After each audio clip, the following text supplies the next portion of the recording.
In this video, you are getting an exciting tour of the crown jewel of the largest and most historic zoo in Texas. The Dallas Zoo's Giants of the Savannah opened in 2010 as the single largest and most ambitious project in the zoo's history, turning an 11.5-acre service area into the first of its kind exhibit in North America that earned 3 architecture awards and a significant achievement exhibit award from the AZA. How is it the first of its kind? I'd like to ask you hold all questions until the end of the tour. So before we begin, we would really appreciate it if you hit those like and subscribe buttons to officially join our tour group if you haven't already. And then I would like all of you to answer this question: what is your favorite individual elephant and why? Giants of the Savannah is only just a part of the 30-acre Wilds of Africa region, whose trails give you close encounters to animals of the coasts, forests, rivers, and so much more. And you can get a virtual tour of it right now if you click on that card in the corner.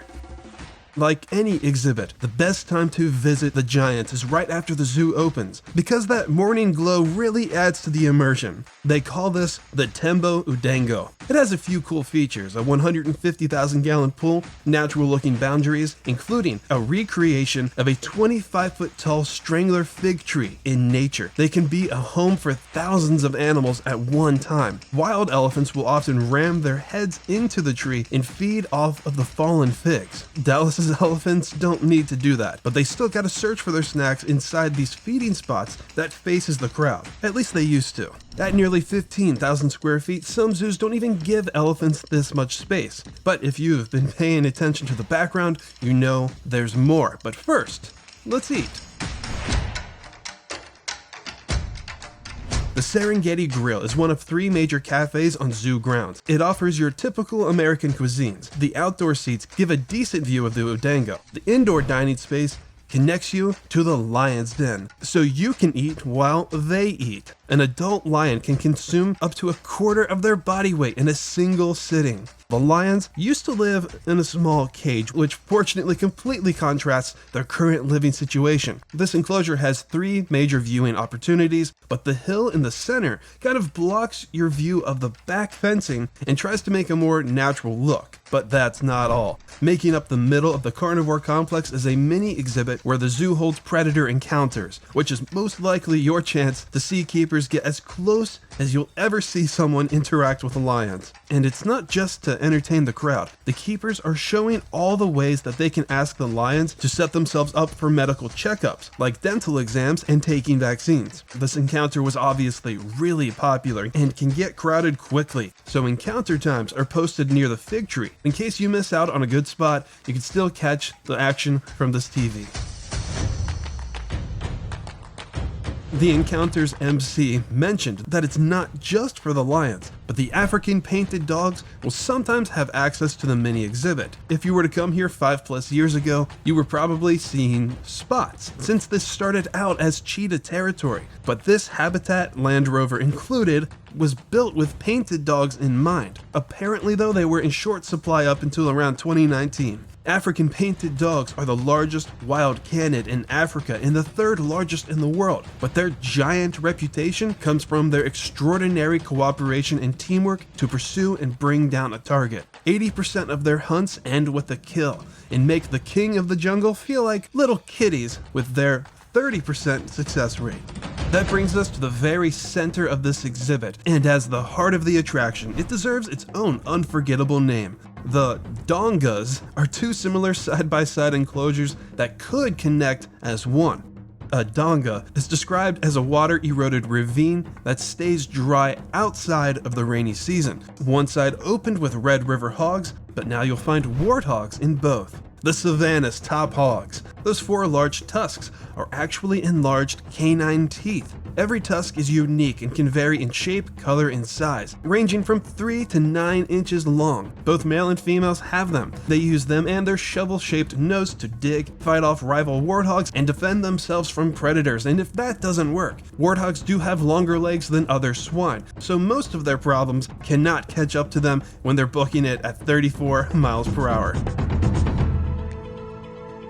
This is also where you can find the Safari Base Camp. This attraction's secondary indoor stop, where additional family restrooms are available, doubles as an event center, overlooks the Odango, and about 100,000 more square feet of elephant paradise. Undulating hills, mud banks, elephant-sized termite mounds, another massive pool, 2 private yards, and an elephant barn that's not accessible to the public only because you're pretty much guaranteed to see them outside year-round. Those big towers in the background are observation decks where keepers put their food just in reach. They'll occasionally spray them with a hose, and where the zoo's research department studies the elephant's behaviors. According to the elephant database, Dallas Zoo has 6 females and 2 males, and the smallest one left the biggest impression. Oku Bili, or Oki for short, was born in February of 2023 to Malilo after a 22-month pregnancy. He weighed 290 pounds at birth. 6 months later, which was around the time I filmed this,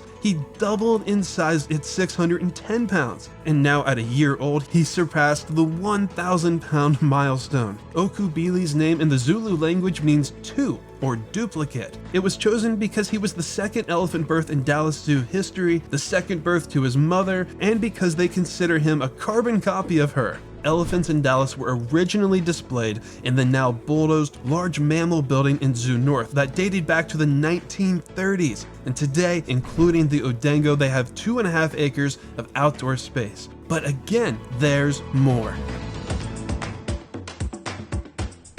This is just the south habitat, which can connect to the 1-acre large north habitat, generally home to 5 different species at a time, like the Hartmann's mountain zebra, greater kudu, both male and female, along with a few birds. And this savanna can also connect with the giraffe yard, where the zoo does offer the chance for guests to feed them.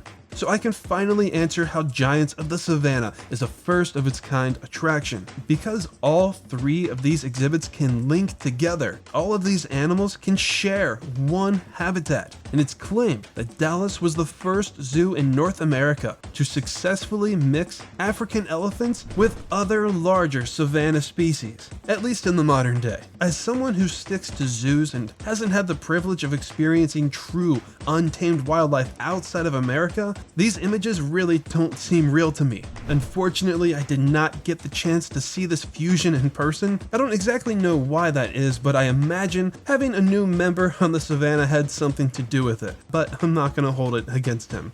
So, hats off to the Dallas Zoo for going above and beyond to not only modernize their quality and care, but for taking risks in designing an innovative attraction to leave a permanent impression on its visitors and to make these savanna giants live and socialize in a more natural setting. And that is where I will leave things for now, so please let me know your thoughts on the giants of the savannah in the comments. Stay tuned, stay wild, and thank you all for watching Zoo Tours.